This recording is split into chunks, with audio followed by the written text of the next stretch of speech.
Okay, so there's 6 of us sitting around an outdoor patio table at a coffee shop in Liberty Station in San Diego. I'm here for a networking event put on by a local creative club, for professional creatives, network, and whatever. And truthfully, I normally don't like these things, but I'm trying to get out there more and more, to talk to people. They say that's the smart thing to do, not really sure who they are. And so there I am, sitting next to a couple graphic designers from a local ad agency, a project manager from a local biotech company, a couple of developers. One was freelance, one was not. A social media content guy who was also freelance. Then there was me, your friendly neighborhood commercial photographer. And we're just sitting around. We're all chatting, I'm making a joke here and there, trying not to look stupid. And then the conversation turns to this developer who also freelances. This project manager asks him about freelancing, how it's going, And the table goes around and gives their opinion, how everyone has thought about it at one point in time, how maybe they will someday, but it's probably stupid in this economy to give up a full-time job unless you have some secure clients. And in that moment, I laugh. And that laugh came out of nowhere. Like literally, it even surprised me, and the group got quiet. And they just looked at me.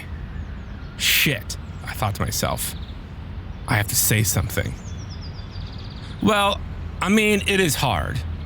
It's also great at the same time. But freelancing is the hardest but best thing that I've ever done. Sometimes I also think it's pretty stupid. And then there are other days where I say to myself that I couldn't live any other way. And unfortunately, I could tell the group is interested, and I'm gonna get some more questions. And the question came from the project manager. He's an extroverted guy, pretty tall, obviously well-liked, and he's sipping this iced coffee. And he asks me, what is the hardest thing about freelancing? And I clear my throat and say, well, imagine you got your job and you go in, you do your job for a couple weeks, you do it pretty good, and they're all happy.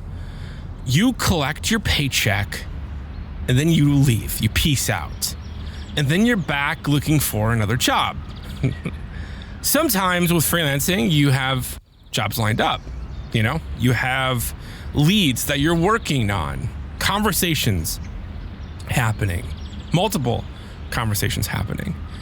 And then other times, it's radio silence. And it feels like you're never gonna work ever again.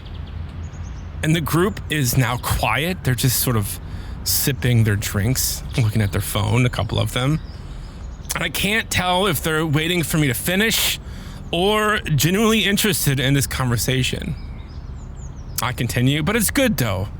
Even when I don't have things going on, I have personal projects that I can focus on that can keep me busy. And I say it like I complete the thought, right? With a tone that communicates I'm done talking. And then there's another follow-up question. Cool. One of the developers says, like what? This developer is in her mid-20s. She's eccentric, outgoing, friendly. Oh, well, I do some personal projects, I say. But I also have a book that I'm completing, and I also have a podcast.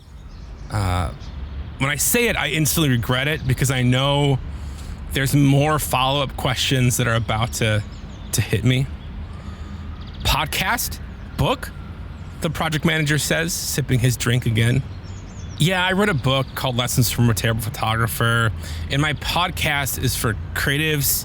It's a lot of lessons learned, failures, the fuck-ups, that kind of thing. The podcast is some of the same stuff that I talk about in the book, but I also get a chance to talk about things that I'm just genuinely curious about and just want to explore, things that I don't think are talked about enough in our industry. And I hear a few, that's so cool, and even a congrats. The project manager asks the name of the podcast, and I say The Terrible Creative. Most of them pull out their phones and begin to search for it. And in this moment, I can't tell you how uncomfortable I am at this point. I just really want it to end. So in order to sort of divert attention away from myself, I asked the group a question. I asked them what they like about their jobs. Is it a good place to work? What are their gripes, complaints, that this is a safe space? I got a few responses, just, again, trying to divert attention away from me, my podcast, my book. But the graphic designer who really had been silent the whole time didn't get the memo. He didn't pick up what I was putting down, you know what I'm saying? And he sat down his phone, and I can see that he was scrolling through the Terrible Photographer website. It was still on his iPhone screen when he sat on the table. This graphic designer is in his late 30s, and he's a serious guy, He looks like the kind of guy that is carrying more weight than he should, but he's smart, he's confident. He says this, he goes, "So this book, the podcast, why did you start it? I mean, who are you to write a book, to make a podcast? Do you think that you have it all figured out?" Now, this is where I need to be completely honest with you, because secretly, deep down, I love confrontations like this. It gives me like a surge of sinister joy that I can't explain, and I really don't want to identify the root of, because it's confrontations like this from strangers that give me a conversational challenge to deploy my Jedi mind tricks, to win them over, And I must say, I'm usually pretty good at it. And I generally understand what they're trying to do, and I can use my self-deprecation and diplomatic rhetoric to win them over. And that works about 70% of the time. But then, sometimes, it doesn't. Well, my name is Patrick Foyer, and this is The Terrible Creative, where we have honest conversations about creativity and identity and finding your voice. Today, my friends, episode 57. We've made it to episode 57, which is a coincidence because 57 is my fourth favorite number. I'm calling this episode The Glass House. Today, we're exploring that thin, uncomfortable line between being visible and actually being seen. If you're new here, this is your first episode, welcome. These are recorded in no particular order, so feel free to jump around. And if you have thoughts or questions, or even some well-constructed, clever hate mail, my email is always open. You can find that link and more in the show notes. Well, with that said, let's get into it. I might as well be on the moon, probably be as confused as any other afternoon, freaking out here in my living room. I might as well be on the moon, never really get used to the things that everybody else do. I might as well be on the moon. Now, before I go any farther, I need to let you in on how broken my brain feels sometimes. And hear me, please hear me on this. I'm saying this not as an excuse. It's just helpful to understand the full context. Because when I feel genuinely unheard, my brain kind of like short circuits. And it's not so much a misunderstanding. A misunderstanding can be corrected, Like the listener just got confused by a word choice here and there, or got lost in the details, or didn't understand me, or zoned out, whatever, which happens.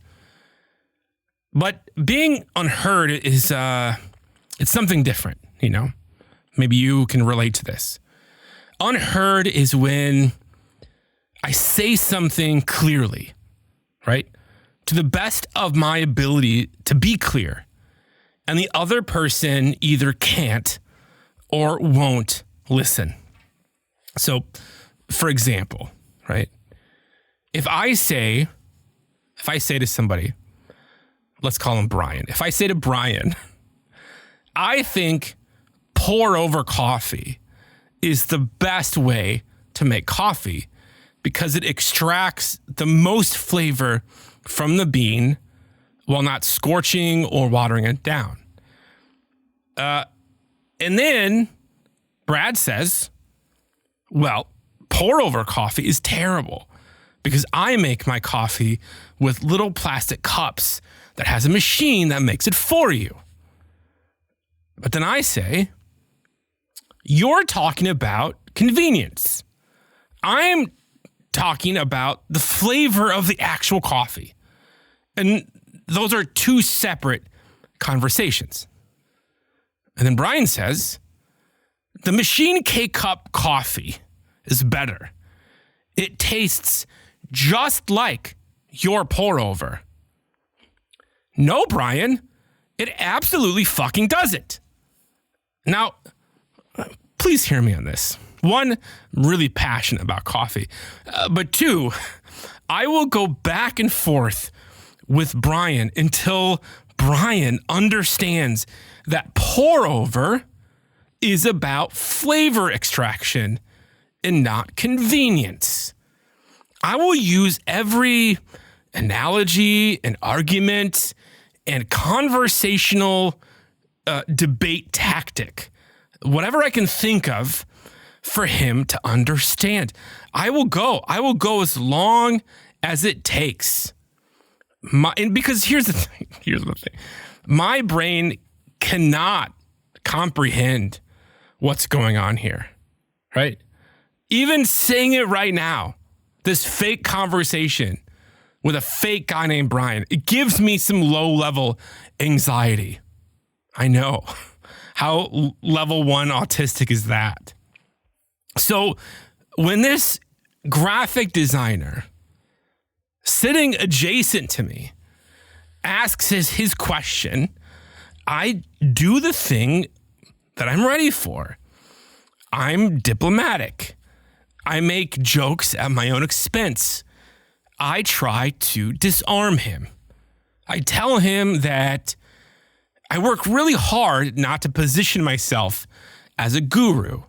I talk about not having all the answers. I say I am allergic to content that is grifty or where confidence outpaces experience and skill.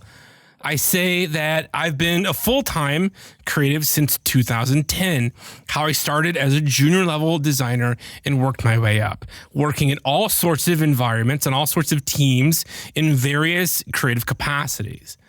I even turned it back on him. I said that he's smart. I'm sure he knows things. He has something to contribute. How we need strong voices like his to speak up for creatives on the ground doing good work. That you don't need to have anyone's permission.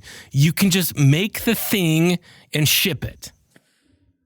But my graphic designer friend wasn't convinced. I tried from a different angle, then another. I asked questions. I was curious where he was coming from. Still nothing.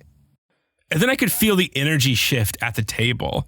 And I felt how conflicted the rest of the group was. Because I think people understood what was happening and where I was coming from, but didn't want to continue the conversation. They were over it, as they should be. So I did the thing that I know how to do.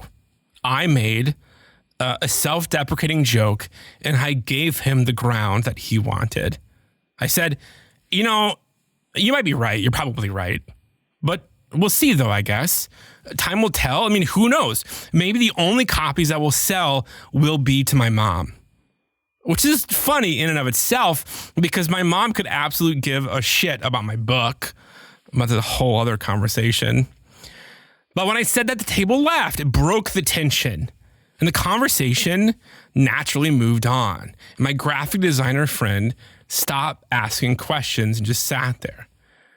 And I drove home that night thinking about this interaction, how I could have handled it better, where and if it went wrong.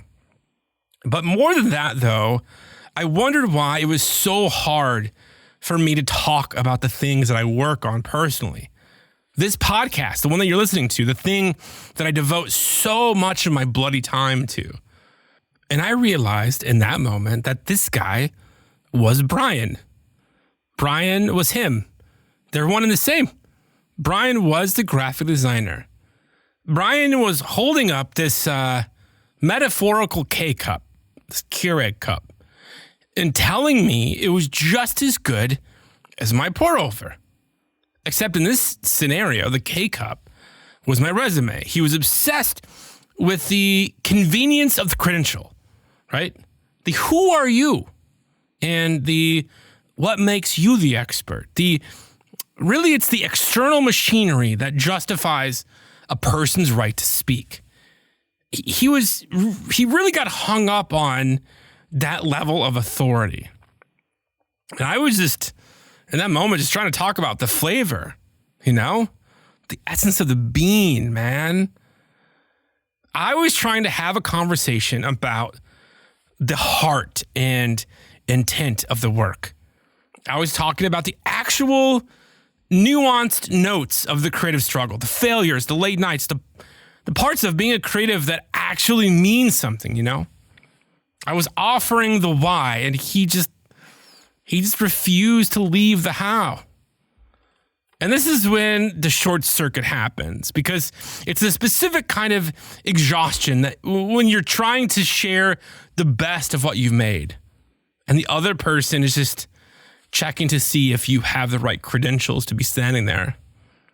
And because he refused to move the conversation to the level that I was on, I felt that familiar tightening anxiety in my chest. This wanting to fight, right? This let me at him, right? And it's not healthy. It's not good. I've learned that about me. When I feel that, I just need to disengage, because it's not going to go anywhere good, Because he could listen to the auditory words coming out of my mouth, and they could make complete sense to everybody else. But he wasn't listening to the message. And he missed out, right? Because he refused to have the curiosity to taste the bloody pour-over. To taste the soul of the coffee, man. The notes, the chocolate, the cherry, the bitterness, the sweetness. It was all there. He just had to see for himself.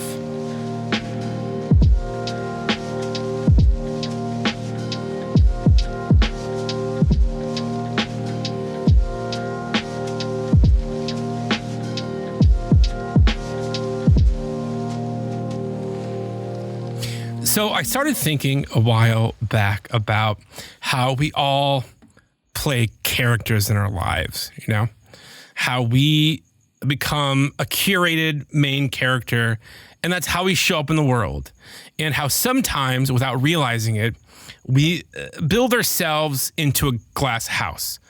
It's a beautiful, transparent, sure, but it's also a cage. You're visible to everyone, but you're effectively trapped, which made me think of this interview I saw a while back with comedian Zach Galifianakis. And if you know the work of Zach Galifianakis, he was Alan from The Hangover. He did Between Two Ferns, any of it. You know that comedy oozes out of this dude. When Zach walks into a room, the expectation is that he will be funny. It's already there before he opens his mouth. So much so that sometimes you can see it. People already start laughing when they see his face. People are primed to laugh around Zach. And that's how strong his character or persona is. I've always thought about how exhausting that must be, not just for him, but for all celebrities, because people get ideas about you based on your craft, what you do, the roles you play. People don't really see beyond the thing that you get paid to do. So Zach is sitting there with Jerry Seinfeld. They're filming an episode of Comedians in Cars Getting Coffee. They're in some coffee shop in Los Angeles. Jerry had just told him that people need a scalpel to figure out if he's joking or not. That his presence alone is the setup. Just him being on stage is the setup. That he's one of those rare performers where simply being in the room is already funny. And Zach proceeds to tell this story about his sister's wedding, how he cried while giving a speech. And the 500 people who were at this wedding, who were in the room, while Zach was giving this emotional speech about his sister, he said the room laughed. They thought it was a bit. Jerry, of course, didn't empathize or ask questions about that. He just said this: "I'm sorry about that, but this is part of your great talent, Zach. As soon as you walk on set, it's funny. The fact that you're there, it's funny. You're one of those special guys." And Zach says this. This is the most profound statement of this conversation. "I don't have that confidence." Sometimes I want to punch Jerry Seinfeld in the face. That's a little side note. Because I don't think it's about the confidence of his ability. It's not about the character. It's not about the performance. He knows he's good. It's the actual unperformed version of himself that he lacks confidence in. Who Zach is underneath all the bits and the roles and the stand-up routines, the part of Zach that cried at his sister's wedding and just wanted for one moment to be acknowledged, to be seen. Not as Zach, the funny comedian, but as Zach the brother, right? Zach the human, with a deep and complex set of thoughts and emotions and ways to see the world that are so much more rich and interesting than his jokes. And if Jerry Seinfeld was even a little bit curious or cared or both, he would have noticed that and had questions about that. But that moment went right over his head. So a while back, I was talking with my friend Erin. That's Aaron with an E. Erin is an organizational psychologist. She's really smart. I really love talking to her. We were talking about a mutual friend who has some blind spots, right? Things that everyone else can see, but they can't. We probably all have a friend or two like that. And I said to Erin, we all believe the stories we tell ourselves and are desperate to tell others, even if people can see for the bullshit that it is. "Oh, you mean the Johari Window?" Erin said. She was suddenly very excited about that. "I'm sorry, what?" I asked. "The Johari Window," she said. "It's essentially a graph with 4 quadrants. What you know about yourself that other people also know. That's the open area, the arena. What others can see about you, but you can't. That's your blind spot. What you know, but keep hidden. That's called the facade. And what neither you nor anyone else has figured out yet. This is called the unknown. The theory says the bigger your arena or open area, the better you connect with others. The more you share, the more you're known." "Oh, that makes a lot of sense," I said. It's true. We know what we want to show, hide what we want to hide, and then don't know what we don't know. And really, I built a podcast on that premise. Hell, I wrote a book on it. Walked into a networking event and mentioned in passing to a table full of strangers that this past year was hard, that I made a book and I podcast about it. But I'm going to say, no disrespect to my friend Erin, that I think this theory falls short. Because there's 2 sides to this story, right? It's not only what the person puts out. it's about our own blind spots as well, our own stories that we tell ourselves, our own biases and assumptions. Communication from others is always filtered through that lens, right? The arena, the open area, isn't just built by what you put out. It's equally influenced by what the other person can take in. You can't open the door alone. So in the case of my graphic designer friend at that networking event, the one who asked, am I qualified to write a book, to have a podcast? No matter how much transparency I offered, no matter how many clever anecdotes or diplomatic responses, everything I said was received in a specific way that I can't control. Everything I said was filtered through his lens and his worldview and his biases and his own trauma and his own education, everything. And I put myself out there. I laid it all on the table for him. And no matter how much I shared, he still saw someone he wanted to see or only could see. And I think what that means for us is that we've been sold a version of transparency that's entirely about volume, right? Post more, share more, build in public, right? We live in the attention economy now. The promise is that if you put enough of yourself out there, the right kind of stuff, the right people will find the real you underneath the content. What that promise skips over is the receiver. Because the Johari model was designed for small groups, right? Face-to-face.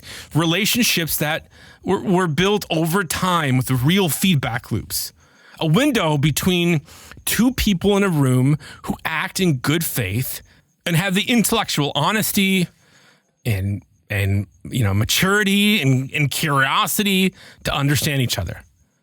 It doesn't take into account the fact that humans are complicated and flawed, and we often listen to and see people through pain and fear and our own blind spots. And Zach Galifianakis built the performance, built his career, built the character so well, so complete that 500 people at a wedding, at his sister's wedding, who should know him, couldn't see the real Zach. He was so good at what he did. He was such a good actor, such a good comedian. All of that overshadowed a huge part of who Zach was. And that sucks. I've been doing this podcast now since almost a year. It'll be a year in April. 57 episodes. It's my fourth favorite number. And here is this graphic designer, right? This guy sitting across from me in this coffee shop in Liberty Station, wanting more and more credentials for the thing that I had made, for the thing that I was proud of. But in retrospect, I don't think it was about the credentials. I don't even think it was about the podcast or the book itself. I think it was about something else. Something that no anecdote or humility or self-deprecation could give him. No matter how clear the glass is, no matter how transparent we try to be, everyone doesn't see the same thing. Thinking back on his question, I've thought about it a lot. Who am I to have a book and a podcast? I think the core of that question was right. But I think he was just really wrong about me. And that's a tough thing to sit with because I really tried to live out my values. I cannot stomach, if you know anything about me, I cannot stomach incongruent behavior, not from others, especially not from myself. How I talk, how I treat people, how I live comes from a deep place. But do I suck sometimes? Yes. Can I be a dick? Absolutely. Can I be controlling? Yes. I can be selfish, but I am aware of all of this stuff, and I'm always working on it. But I guess his skepticism made sense on some level. It made sense in that moment and is a good general policy. Because the internet, humanity on a historical and global level is just full of people claiming authority that they haven't earned, hoping that people won't question it. So on some level, I respect my graphic designer friend for his skepticism. But sitting next to him at that table on that Thursday night, I couldn't connect. He wasn't able to see me as I know I am. That doesn't make it any easier to stomach. And in retrospect, the joke about my mom was the wrong move.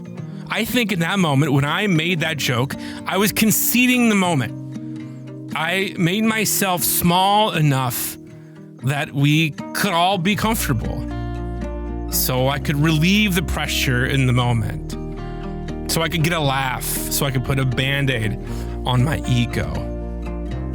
And my question is, to all of us, why are we so allergic to a quiet, uncomfortable room? Why is a cheap laugh worth more to us than our own dignity in that moment? I think next time, I'll just sit with it, sit in it. I'll have the confidence to let someone else's skepticism just exist. I won't reach for the safety valve. I won't provide an exit ramp for him or for myself or anyone else. And listen, friends, we can't control the lens through which people see us. We can't force a receiver to take in what we're putting out. Most people aren't looking for the nuance, They're looking for the category. They're looking for the simple, easy to use coffee machine. They're not looking for the flavor. But I promise, there are rooms where people see past the surface. They see past the obvious thing you do and into the parts that actually make you interesting. Those rooms do exist. Find them. Show up to them. And when you're there, have the courage to speak up without reaching for a joke to bail yourself out. Keep making the thing that confuses people. Don't apologize for the flavor just because they prefer convenience. Until next week, stay curious, stay courageous, and stay terrible.